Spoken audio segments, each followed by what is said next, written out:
I'm Jaye Pool with Potstirrer Podcast. I have a couple of quick announcements before we begin part 2 of Riverside Chats. As is generally the case in the age of Trump, there are a number of current events that occur on a nearly daily basis, more than we can keep up with on a bi-weekly podcast. The Second Amendment, which has come up in recent events, such as the acquittal of the police officer who killed legal gun owner Philando Castile, or the recent congressional baseball shooting, will be a topic of discussion very soon. Also, a couple of days ago, the Senate released a draft of their version of Trumpcare called the Better Care Reconciliation Act. Such an ironic title considering that it preserves much of what was in the AHCA, including funneling $800 billion in Medicaid funds from the poor to the rich. And some observers state it may be worse than a House bill. Call and write your senators now and tell them to vote no on this bill. Even if you have already reached out to them, do it again to make sure you as their constituents are on record voicing your opposition. And if your senator votes for it, do not forget the next time they are up for re-election. Now, time for part 2 of Potstirrer Podcast, Riverside Chats.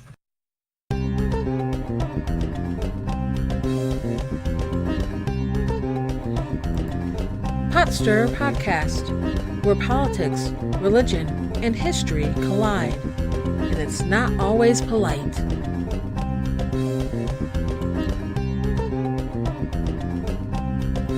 So, kind of switching gears a little bit, one of the things that you and I have talked about quite a bit is how, among a lot of critics of Donald Trump, there's this comparison thrown around to Adolf Hitler and the Nazis.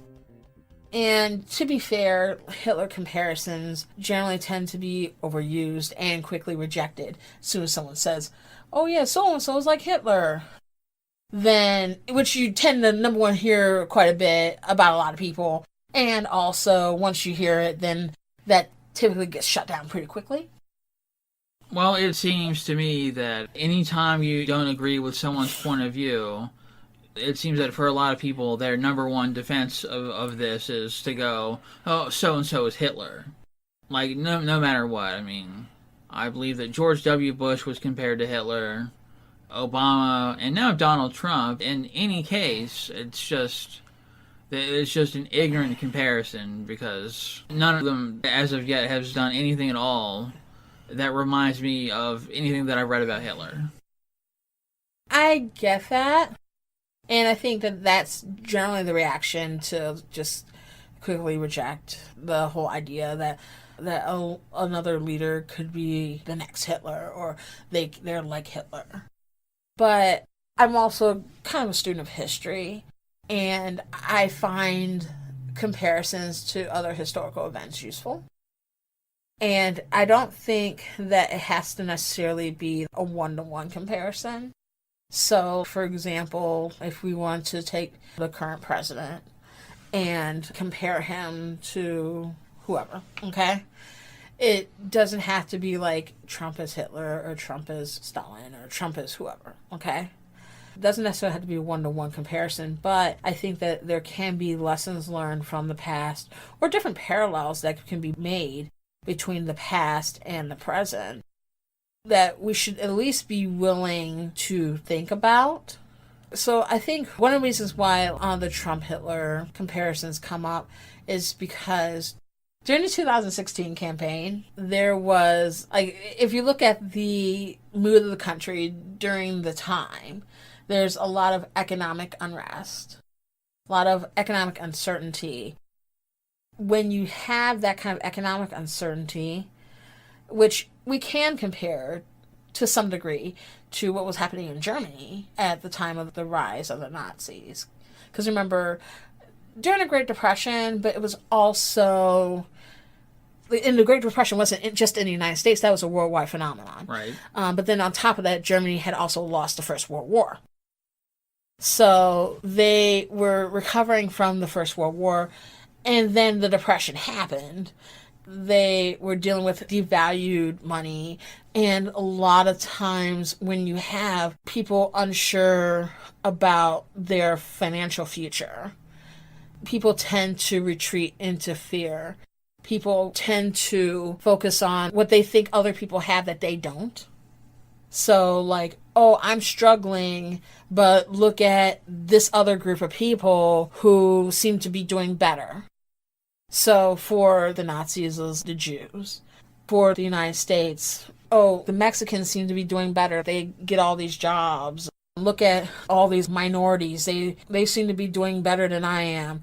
Look at people who are on public assistance. They're getting money from the government, and I'm struggling every day.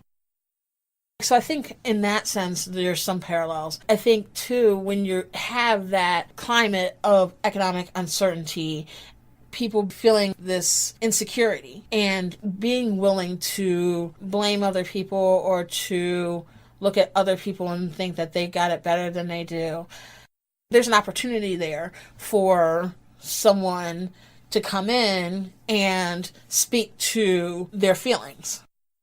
While I do agree that there are a couple of small parallels there, the thing you also have to keep in mind is that in Germany back then, when Hitler first started, I guess, campaigning in a sense, and coming into power, he said the exact right things, and everybody loved him. Like, he said the exact right things, exactly what everybody needed to hear and what everybody wanted to hear, and that just threw him into power immediately, and was, causing his power trip and everything else. But again, everybody loved him, and he had no opposition. As opposed to, you look at George W. Bush, the Democrats all hated, and most of the country did too. Obama, who the Republicans hated, and a decent part of the country did too. And now Donald Trump, the same thing. Most Republicans seem to like him, and most of the Democrats just hate his guts. There'd be no way for him to be any sort of a Hitler when he hasn't said much of anything that most people have agreed with, or can really get behind and allow him to really get that much power like Hitler did. I'm not sure about that, because I think in Germany he did have an opposition. It's just that once Hitler got enough power, that opposition was easily silenced. There was an opposition. Like, it wasn't like everybody loved, like, this wasn't like, Putin with 99% of the vote in Russia. Well, maybe not everybody loved Hitler, but I mean, still, the vast majority of people were behind him from the get-go, because of the fact that he said what everybody wanted to hear. Maybe not necessarily what people needed to hear, but he said what everybody wanted to hear, and when you're able to be that charismatic and know exactly what the people want to hear, whether it be about jobs, or the economy, or whatever else, it's easy to get those people to fall in line. With Trump, he doesn't have that sort of charisma behind him to get everybody in the country behind him. Like I've said before in our private conversations, there's enough of the country, and like you've mentioned before, the number of Democrats that are willingly arming themselves, that more than enough says to me that a Hitler-esque rise by Trump is nigh impossible, because they wouldn't let it happen. Nor do I think that the Republican side would let it happen, for the same reason, because they all learned how bad the whole Hitler thing in Germany was. Why would they necessarily let that happen in this country? I would agree with you in terms of it being a little bit different in that kind of way. I also think the way that the United States is as a country, as opposed to how Germany was as a country at that time. Because in Germany, you had a society that was very much predominantly, not only just one race, but one nationality. Whereas, like, in the United States, we're a country that has, like various different groups inside of it. So it's not like you have just white Americans, or, like, just Christian Americans, or whatnot. Like, you have all these different groups of people. You have different intersectional identities as well that do make a difference. But what Trump has done is consolidated a lot of that white vote, especially he tends to speak probably most to white males, but at the same time, remember, most white women voted for Trump too. But do you think that even with his focus being more on the white males, do you think that they would want any sort of part in a second coming of Hitler? I don't think they would, especially because what Germany became after World War II ended. Or the fact that I think that a lot of people would not want to be in support, of a World War II-esque event. The reach of it, how destructive in general it was. But I think that, number one, people's memories are short. Most people are not students of history, and a lot of people don't seem to understand the importance of it. The majority of people don't look that far ahead. I think that there are enough people on the Democratic side that make these ridiculous comparisons to Hitler. I think there's more than enough of them to really make this power trip a hard sell for more than enough people that I just cannot see it happening. Because, again, even on the Republican side, there's not, for one, maybe a bit of laziness because of the fact that this country, it's not necessarily in an economic downfall like Germany was. I think that there's enough laziness on both sides where they wouldn't want to rise up. I don't even think that Trump has the willpower to become the next Hitler, mainly because he knows that if he pushes the wrong group of people, then it's going to be a bad time for him. I don't think he has that kind of self-awareness. I don't think that Trump has that type of discipline to know when to stop. Also, the politicians within the Republican Party have already gone past the moral event horizon, so I don't think that they can be trusted to do the right thing. Even if Trump wanted to go off a cliff, at this point, I could very much believe that they would go right along with him. But then I also think that there's enough Republican citizens that were against Trump that would have no part of it, and would be more willing to work with the anti-Trump Democrats to see to it that something like this wouldn't happen. One would hope, definitely. I think that in Germany, everyone was downtrodden at that point, and they were just looking for anything at all to help that came along in Hitler, and then, everything went downhill from there. But in this country, I don't think that there's enough downtrodden people that would be willing to give everything up to Trump to let that happen. And not to mention the fact that, think of the size of Germany versus the size of the United States now. This is a much larger country. And I just can't... that would impede Trump in any sort of effort he would put in. Those that are like the Trump faithful, those people, I don't think that it would matter if they found themselves harmed by anything Trump did, as long as they felt that the people that they don't like and that they've been kind of whipped into a frenzy by Trump, as long as those people suffer too, I don't think that they care that much what happens to them. Or at least they care, but I think that they're very willing to not look at who's responsible and instead, say, blame it on Obama, Hillary, the usual suspects, even though Trump is currently the president. I think that my number one reason for believing that the Trump and Hitler comparisons are ridiculous is because I don't recall ever reading anything about Hitler taking a weekend off to go play golf. I think that Trump has used almost every weekend since he was inaugurated to go play golf. It's kind of hard to go on a power trip when you're spending so much time in Mar-a-Lago playing golf with whoever he may be playing golf with. They're different leaders in that sense. Again, I don't think that the Donald Trump Hitler comparisons are one-to-one. There are certain similarities I think can be pointed out. Of course, though, it's not a one-to-one comparison. Like, Donald Trump is coming from the world of business, and not even just the world of business, having been someone who has inherited his father's business, someone who was kind of put into that position because he had a fortuitous upbringing. He's someone that is used to not doing things himself. Like, he's used to delegating things to other people, and he kind of cruises along. But see, the thing that I'm thinking of, the other big thing is, I mean, Trump came out not too far into his presidency and said that this whole being president thing was harder than he thought it was going to be. I mean, if he's thinking that that's harder than he thought it was going to be, then trying to take over the whole country and eventually move on to taking over the world, in a sense, or at least attempting to, I don't think that he would burn out after a week, maybe a month or two, and then he'd go back to playing golf and bear crawling up hills. I think, though, that the way that he's probably envisioning it is different than Hitler. Hitler was more of a micromanager.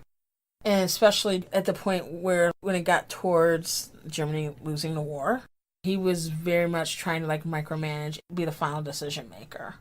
Trump, even though he wants to have the appearance of being, like, the guy, right? He signs the bill, so on and so forth. He doesn't even read that stuff, right? Yes, there are points where the comparison doesn't work, okay? I'm not sure if Trump's aim, though, is to necessarily take over the whole world. I think that his aim is to make as much money as possible, to expand his own businesses. He still hasn't quite let go of running his own businesses since being president. At the end of the day, it's really about his businesses more than governance. But governance is a means to an end for him. But I think that if he's not concentrating on the idea of taking over the world, or even taking over this country full tilt like Hitler did, or anything like that, I mean, I can't see Trump really being successful in that. Hitler didn't have any distractions like Trump does with running his businesses. Hitler's whole focus at that point was ruling over Germany and then expanding his rule over every country in Europe and expanding eastward. Mm-hmm. Trump has, I don't think that he's got quite the wherewithal to micromanage, and I think that without the micromanaging, any sort of ruling anything isn't going to happen. I think that's kind of the thing, though, with one of the things that you're kind of getting at with, like, Trump-Hitler comparisons, is that they have different aims. Like, Hitler was ideological. I mean, Hitler was, like, writing about his feelings before he really got into power. Whereas, like, Trump is not ideological. I mean, Trump was, like, a Democrat, hung out with the Clintons before he got into the ring himself. But I guess my last question with this, do you think that, given the similarities and differences between Trump and Hitler, do you think that there's danger to the people that Trump is targeting with the words that he uses and the things he's saying to his supporters? I mean, to a degree, I think there is a bit of a danger, but I think that there have been people going overboard with it, saying that, oh, he's going to throw all the Muslims into concentration camps, or all the Mexicans into camps, or what have you. I think, again, there's enough people in this country that are tired of hearing from him, and that have reached out to people in the Muslim community and been like, anything you need, let me know. I think there's enough people on both sides of the political spectrum that are just tired of hearing about it from Trump and that don't agree with it in general, and will be willing to do what they can to protect, whatever minority, whether it be blacks or Mexicans or Muslims or what have you. Hopefully so. I guess I just get concerned about, because, I mean, I look at what's happening, like, okay, Trump put in Jeff Sessions as the Attorney General. And Jeff Sessions has a history of very extreme law and order, racial conservatism, that kind of line. And right now, what he's looking to do as far as, like, turning the clock backwards on the drug war.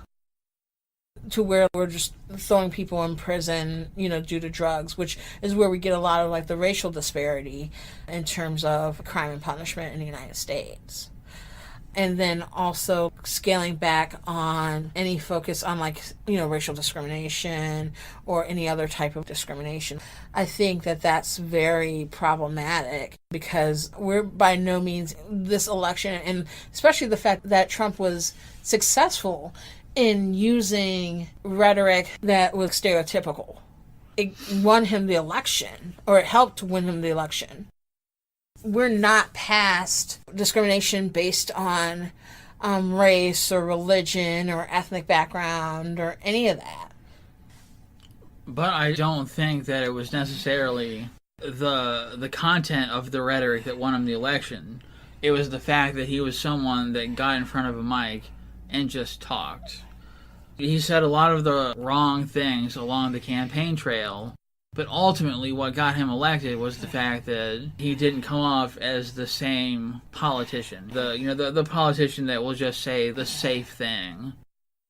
I think that was more the attraction of Donald Trump, was the fact that he was willing to speak his mind and just say almost whatever came to him. So I think that really, maybe instead of making the Trump and Hitler comparison, the comparison that needs to be made is Trump and a whiny toddler that will just say what he wants to get his way. On one hand, I think you're right, but I think it's also hard to reconcile that there was this huge group of people that heard the things that he said about these various groups of people and did not see it as a deal breaker. I'm sure that there were people that took what he said literally, and took the content of what he said as being their reason why they voted for him. But I think that more people, like I said, probably were more interested in the fact that he was willing to speak his mind. Trump, he let his thoughts on certain things be known 100% right out of the gate. And I think that's what ultimately what got a lot of people to vote for him. And maybe they didn't necessarily take any of what he said seriously. And ultimately, I don't think there's a lot of what he said that you can take seriously. Look at the wall. It's, again, 5 months in, and there's not much talk of it. I think the last thing that I heard was that instead of a wall, maybe it'll be a fence. I don't think there's much of anything that Trump has said on the campaign trail or has said since his inauguration that you can take with even a small grain of salt. It's got to be a big, big grain of salt. I just think about the people that have listened to it.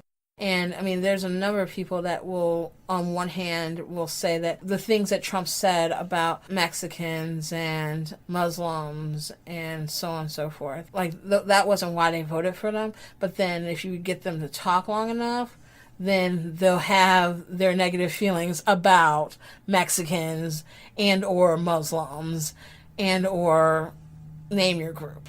That's the kind of thing that makes me think to myself that it goes back to okay, they didn't think that this was a deal breaker. I'm just really hoping that what happens in the future is better than what we're dealing with right now. Hashtag Trump is not Hitler.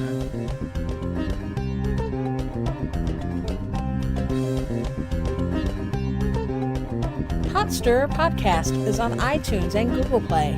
Subscribe, and if you enjoy the show, please leave a review. Like Potstirrer Podcast on Facebook.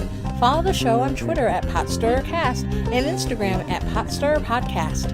I'm Jaye Pool. Let's fight for America's future, because freedom is not free.